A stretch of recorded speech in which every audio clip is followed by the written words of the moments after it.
Bonsoir et bienvenue dans l'actu du dimanche. Au programme de cette journée, nous allons parler de l'initiative 1-12. À une semaine du résultat des votations, nous discuterons avec nos invités du bien fondé ou non de cette initiative. Ils tenteront de vous convaincre. Et pour parler de cette thématique, nous accueillons deux politiciens déjà habitués des débats, notamment des réseaux sociaux, en tout cas du moins ensemble. C'était l'occasion pour nous aujourd'hui de vous recevoir en chair et en os. Nous retrouvons donc Benoît Gaillard, président du Parti socialiste lausannois. Bonsoir. Et puis Stine Boschetti, président du Parti bourgeois démocrate, section La Côte. Mais avant de parler de l'initiative 1-12, je vous propose tout de suite qu'on se penche sur l'actualité de ce dimanche, avec tout d'abord cette nouvelle. Davantage de banques suisses pourraient se retrouver dans le collimateur de Washington. Dans une interview accordée au Matin dimanche, la vice-ministre de la Justice américaine explique que les États-Unis enquêtent en ce moment sur 14 banques suisses, mais qu'il pourrait bien y en avoir davantage à l'avenir, et surtout qu'un nombre important de ces banques se retrouveront sûrement contraintes à payer des amendes aux États-Unis. Alors Stine Boschetti, je me tourne d'abord vers vous. Amender les banques suisses, notamment accusées de favoriser l'évasion fiscale américaine, qu'est-ce que ça vous inspire ? Alors, il y a eu déjà plusieurs avertissements contre ces banques qui fraudaient et qui encourageaient l'évasion fiscale. Si elles continuent à l'heure actuelle, c'est très grave. Ça montre que Mme Wimmer-Schlumpf a raison dans sa politique. Et je pense que nous devons agir contre ces banques pour qu'elles arrêtent ce modèle d'affaires, tout en n'oubliant pas qu'il y a une grande concurrence entre les différentes places financières. Mais que ça passe par un système un peu punitif du côté des États-Unis, ça vous dérange pas ? Alors c'est la loi américaine, les Américains feront leur compte. Si des banques doivent passer en jugement, elles le feront, et puis nous verrons la suite.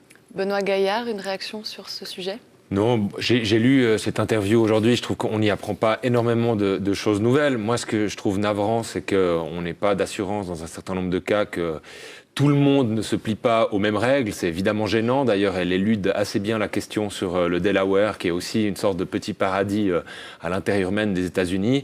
Maintenant, effectivement, je crois que même un certain nombre de partis bourgeois de droite reconnaissent qu'on a trop longtemps construit le modèle des banques suisses sur cette non-distinction entre évasion et fraude fiscale, ou plutôt sur la banalisation d'une certaine évasion fiscale. On a dit depuis longtemps qu'on pensait que c'était pas durable. Finalement, on est plutôt mécontent d'avoir tort. Moi, je suis pas très content. J'aurais préféré qu'on fasse ce changement de nous-mêmes sans avoir ces incursions étrangères qui, personnellement, me font pas spécialement plaisir. Vous n'êtes pas tout à fait d'accord donc, sur cette question. On va voir si vous l'êtes un peu plus sur cette deuxième nouvelle.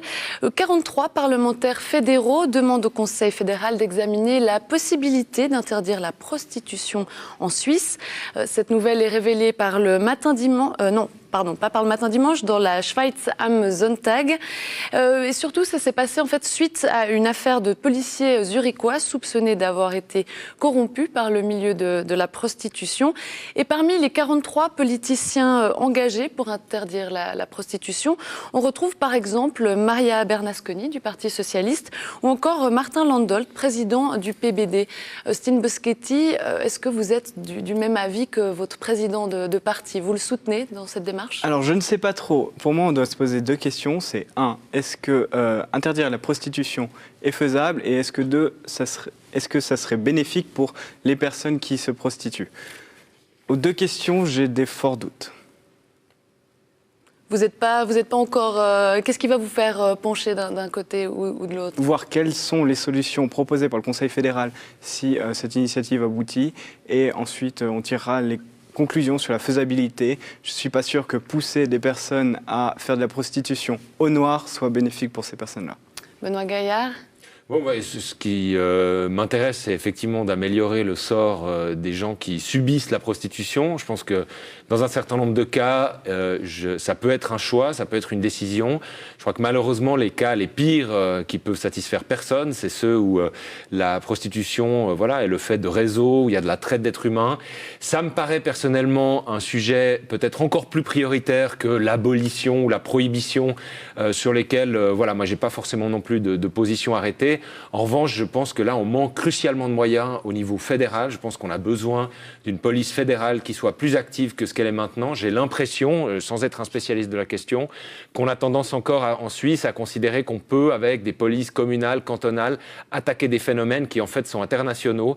Et là, donc moi j'appellerais, disons de mes voeux, d'abord une lutte plus assurée et plus ferme contre la traite et le proxénétisme et l'exploitation des femmes, que tout de suite une nouvelle norme pénale ou que sais-je contre la prostitution.